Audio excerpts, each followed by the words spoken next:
Pemirsa, calon presiden nomor urut 1 Anies Baswedan mengajak seluruh masyarakat Aceh untuk melawan berbagai kecurangan dan tantangan guna menghadirkan perubahan Indonesia ke arah yang lebih bermartabat.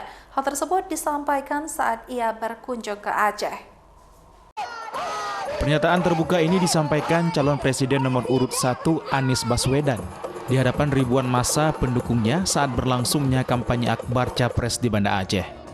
Dalam orasinya, Anies Baswedan berjanji akan menuntaskan berbagai permasalahan yang terjadi di Republik ini.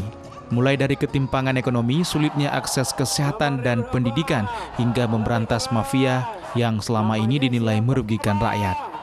Anies juga menyinggung saat dirinya resmi dicalonkan sebagai presiden oleh 3 partai pengusung. Pihaknya terus mengalami berbagai tantangan, namun tantangan tersebut dijadikan semangat untuk menghadirkan perubahan di Republik ini, mulai dari Tanah Rencong Aceh hingga Papua.